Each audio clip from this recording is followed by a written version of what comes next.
High वे के उस होलनाक मार्के के बाद मेहरान की गाड़ी जब गुजरात की हदूद में दाखिल हुई तो सूरज मुकम्मल तौर पर गुरूब हो चुका था। मेहरान का बाजू ज़ेरब के दुपट्टे की पट्टी से बंधा था, जिस पर अब खून के निशानात खुश्क होकर गहरे भूरे हो चुके थे। हवेली के भारी लोहे के गेट एक चरचराहट के साथ खुले तो फिज़ा में अजीब सा तनाव और इश्तियाक भर गया। गाड़ी के टायरों की आवाज़ सुनते ही दादी जान, नुसरत जहां और मीराल दौड़ती हुई बरामदे में आ गईं। सामने नसरीन फूफो की गाड़ी आकर रुकी। सबकी नज़रें गाड़ी के दरवाजे पर जमी थीं। जैसे ही पिछला दरवाज़ा खुला, नसरीन फूफो बाहर निकले। इतने साल, एक तवील उम्र गुजर गई थी उस दहलीज को छोड़े हुए। नसरीन ने एक कपकपाते कदम के साथ अपनी मट्टी पर पाँव रखा। उनके सर पर मौजूद दुपट्टे का पल्लू कंधे से ढलक गया और उनकी नज़रें सीधी बरामदे में खड़ी इस ज़ईफ़ हस्ती से टकराएं जो उनकी माँ थी। दादी जान, आवाज़ में एक ऐसी लर्जिश थी जो सीना चाक कर दे। नसरीन, मेरी नसरीन आ गई। नसरीन फूफो के हल्क से एक घटी हुई सिसकी निकली। वो अपने बोझल कदमों से भागती हुई सीढ़ियाँ चढ़ें। दादी ने अपने कांपते हाथ फैलाए और नसरीन किसी छोटे बच्चे की तरह अपनी माँ के सीने से जा लगी। पूरे दालान में नसरीन की दहाड़े मारकर रोने की आवाज़ गूंजी। नसरीन फूफो, अम्मी, मुझे माफ़ कर दें, मैं बहुत देर करके आई हूँ।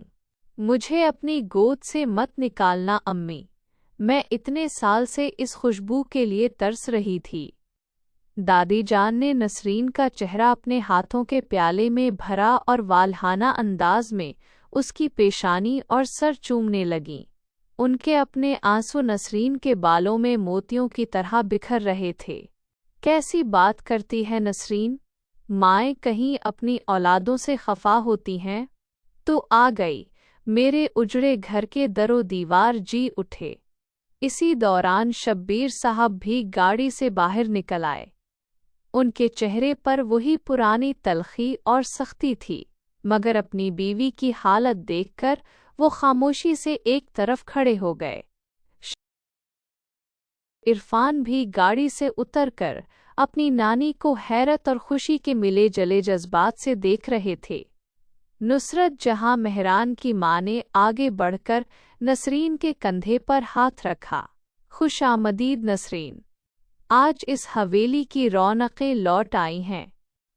नसरीन ने आंसू पोंछते हुए नुसरत जहां को गले लगाया, मगर उनकी नज़रें बेचैनी से दालान के चप्पे चप्पे को देख रही थीं, जैसे वो किसी को ढूंढ रही हूं। नवीन यादों और अधूरे मिलाप के इस जज्बाती शोर में अभी नसरीन फूफो मेहरान के बारे में पूछ ही रही थीं कि हवेली के सदर दरवाजे पर एक और गाड़ी के ब्रेक लगने की आवाज़ गूंजी। सबकी नज़रें बेख्तियार इस तरफ मुड़ गईं। मेहरान की काली गाड़ी एक झटके से रुकी। शहजाद और आयशा तेजी से बाहर निकले। उनके चेहरों पर अभी तक खौफ के साए मंडला रहे थे। मेहरान जब ड्राइविंग सेट से बाहर निकला तो हवेली के दालान में एकदम सन्नाटा छा गया। सफ़ेद कलिफ लगे करते का दायां बाजू खून से तर था और उस पर ज़ेरब का दुपट्टा किसी खूनी निशान की तरह बंधा हुआ था। मेहरान, नुसरत जहां मेहरान की माँ के हल्क से एक दिलदोज़ चीख निकली। वो बदहवासी में सीढ़ियाँ उतरें और मेहरान की तरफ भागें। मेरा बच्चा, मेहरान, ये क्या हुआ? ये खून कैसा है? उन्होंने लरजते हाथों से मेहरान का चेहरा थाम लिया। उनकी आंखों से आंसुओं का सैलाब बह निकला। नसरीन फूफो और दादी भी बातों को छोड़कर करीब आ गईं। मेहरान ने दर्द की लहर को छुपाते हुए एक गहरा सांस लिया और अपनी माँ के सर पर अपना बायां हाथ रखा। अम्मी, बस करें, तमाशा न बनाएं। मामूली सी खराश है। कुछ गुंडों ने रास्ता रोकने की कोशिश की थी। इन्हें उनकी औकात दिखाकर आ रहा हूँ। नसरीन फूफो, तड़पकर ہائے اللہ، یہ سب ہماری وجہ سے ہوا؟ مہران نے دادی کی طرف دیکھا جو خاموشی سے تسبیح پڑھ رہی تھیں مگر ان کی انگلیاں لرز رہی تھیں۔ دادی اماں، آپ کا پوتا اتنا کچا نہیں ہے کہ ایک گولی اسے گرا دے۔ میں نے وعدہ کیا تھا نا کہ پھوپھو کو بحفاظت لاؤں گا، سو لے آیا۔ اب یہ رونا دھونا بند کریں اور ہمیں اندر جانے دیں۔ مہران کے حاکمانہ لہجے نے ایک لمحے کے لیے سب کو خاموش کر دیا، مگر نصرت جہاں کی نظریں پیچھے کھڑی زینب پر پڑیں جس کے چہرے پر ابھی تک اس مارکے کی وحشت باقی تھی۔ نصرت جہاں نے کچھ کہنا چاہا مگر مہران نے انہیں اشارے سے روک دیا۔ رات کا پچھلا پہر تھا۔ حویلی میں ڈاکٹر مہران کا زخم صاف کر کے جا چکا تھا اور اسے سکون آور دوا دے دی گئی تھی۔ پورا گھر سو چکا تھا مگر دادی کے کمرے کی کھڑکی سے اب بھی روشنی باہر آ رہی تھی۔ زینب، جس کی آنکھوں سے نیند کوسوں دور تھی، دادی کے لیے قہوہ لے کر ان کے کمرے میں داخل ہوئی۔ دادی مصلے پر بیٹھی تھیں، ان کی نظریں دیوار پر لگی ایک قدیم تصویر پر جمی تھیں۔ دادی اماں، آپ نے قہوہ نہیں پیا؟ زینب نے قریب آ کر دبی آواز میں پوچھا۔ دادی نے ایک لمبی آہ بھری اور زینب کو اپنے پاس بیٹھنے کا اشارہ کیا۔ زینب فرش پر ان کے پیروں کے پاس بیٹھ گئی۔ دادی نے اس کے سر پر ہاتھ پھیرا، ان کی آنکھوں میں برسوں کا کرب چھپا تھا۔ دادی اماں، زینب پترا، آج جب میں نے مہران کا لہو دیکھا تو مجھے وہی رات یاد آ گئی جب اس کا باپ اسی طرح زخمی حالت میں میرے پاس آیا تھا۔ یہ حویلی صرف پتھروں کا ڈھیر نہیں ہے زینب، یہ قربانیوں کی داستان ہے۔ زینب آہستگی سے، دادی، وہ لوگ مجھے الیزاف کیوں کہہ رہے تھے؟ اس نام کا مجھ سے کیا تعلق ہے؟ کیا مہران شاہ کی جان کو خطرہ میری وجہ سے ہے؟ دادی نے زینب کی ٹھوڑی تھام کر اس کا چہرہ اوپر اٹھایا۔ الیزاف کوئی نام نہیں ہے زینب، یہ ایک امانت ہے، ایک عہد ہے جو اس حویلی کے تہہ خانوں میں دفن ہے۔ وہ لوگ سمجھتے ہیں کہ تم وہ چابی ہو جو اس مخصوص کمرے کا راستہ کھول سکتی ہے۔ مہران نے آج تمہارے لیے خون بہایا ہے۔ زینب، میں ڈر رہی ہوں دادی، میں نہیں چاہتی کہ میری وجہ سے مہران شاہ پر ایک آنچ بھی آئے۔ وہ ایک چٹان ہے مگر چٹان بھی تو ٹوٹ سکتی ہے نا؟ دادی اماں، سنجیدگی سے، چٹان تب ٹوٹتی ہے جب اس کی بنیاد ہل جائے۔ مہران کی بنیاد تم ہو زینب، تمہیں الیزاف کے اس بوجھ کو اٹھانا ہوگا جس کے لیے قدرت نے تمہیں چنا ہے۔ مہران شاہ کا لہو ضائع نہیں جائے گا بشرطی کہ تم اس کا ساتھ نہ چھوڑو۔ یاد رکھنا، اس حویلی کے دشمن اب تمہاری سانسوں کو گن رہے ہیں۔ زینب نے دادی کے ہاتھوں پر اپنا سر رکھ دیا۔ اسے محسوس ہو رہا تھا کہ وہ جس معصومیت کے ساتھ اس حویلی میں آئی تھی وہ آج ہائی وے پر کہیں پیچھے چھوٹ گئی ہے۔ اب وہ صرف زینب نہیں تھی، وہ اس کھیل کا ایک اہم مہرہ بن چکی تھی جس کی بساط بہت سال پہلے بچھائی گئی تھی۔ مہران اپنے کمرے میں خاموشی سے لیٹا ہوا تھا، بازو کا زخم اب بھی چسکے لے رہا تھا مگر دماغ کی تکلیف اس سے زیادہ گہری تھی۔ اس کی آنکھوں کے سامنے زینب کی وہ ہولناک شام دوبارہ چل رہی تھی۔ کیسے غنڈے اسے اٹھانے کی کوشش کر رہے تھے، اسے الیزاف سمجھ رہے تھے۔ وہ پہیلی مہران کو سمجھ نہیں آ رہی تھی۔ کیا زینب کی جڑواں بہن واقعی مر گئی تھی یا وہ زندہ ہے؟ دشمن اسے کیوں ڈھونڈ رہے ہیں؟ ابھی وہ ان سوالوں میں دھنسا ہوا تھا کہ اس کے موبائل پہ گھنٹی بجی۔ اسکرین پر کاشف علی شاہ کا نام چمک رہا تھا۔ اس نے کال اٹھائی تو دوسری طرف سے غصے بھری آواز آئی، مہران علی شاہ، تمہارے خاندان کی وجہ سے میرے خاندان پہ خطرہ آ گیا ہے۔ پتہ نہیں کون لوگ ہیں جو میری بیوی کو اٹھانے کی کوشش کر رہے ہیں۔ میری بھابھی کو انہوں نے تنگ کرنے کی کوشش کی۔ مہران چونک کر سیدھا ہو بیٹھا۔ کاشف، کیا کہہ رہے ہو تم؟ काशिफ का लहजा मजीद तल्ख हो गया। हाँ, वो लोग मेरी बीवी और भाभी को एलिजाफ कह रहे थे। अजब मशकूक से लोग हैं, हमारी गाड़ियों का पीछा करते हैं। मेरी बीवी को उन्होंने किडनैप करने की भी कोशिश की है। तुम्हारे खानदान का ये जो भी मसला है उसे फौरन हल करो मेहरान।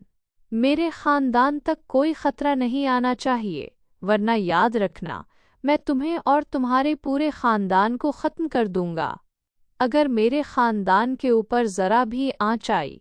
ये कहकर उसने कॉल काट दी और मेहरान को एहसास हुआ कि दुश्मन अब सिर्फ ज़ेरब तक महदूद नहीं रहे।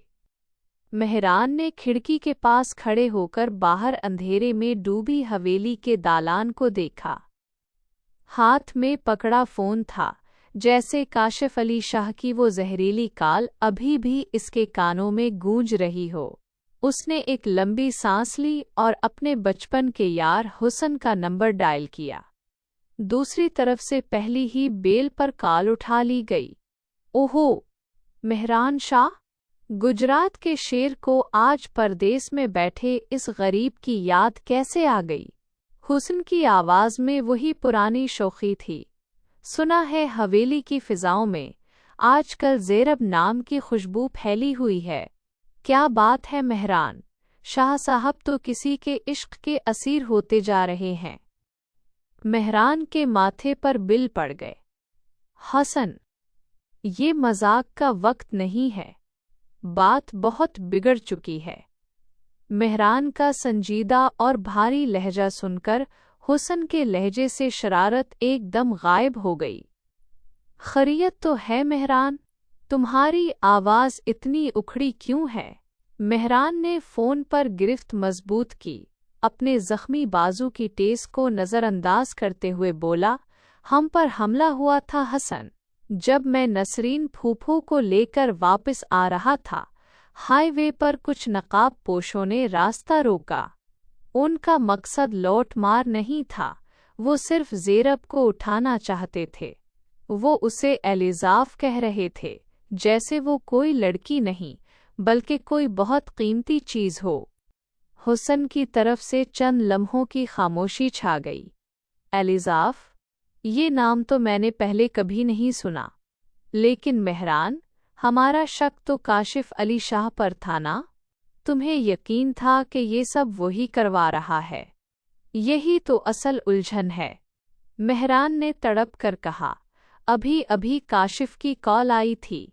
वो पागलों की तरह मुझ पर चीख रहा था कि मेरे बंदों ने उसके घर पर हमला किया है, उसकी बीवी और भाभी को हरासा किया है और उन्हें भी वो लोग एलिजाफ समझकर उठाने की कोशिश कर रहे थे। वो मुझे धमकियां दे रहा है कि अगर उसके ख़ानदान को कुछ हुआ तो वो मुझे नहीं छोड़ेगा। हसन ने हैरत से पूछा, क्या मतलब काशिफ के घर पर भी वही लोग पहुंच गए?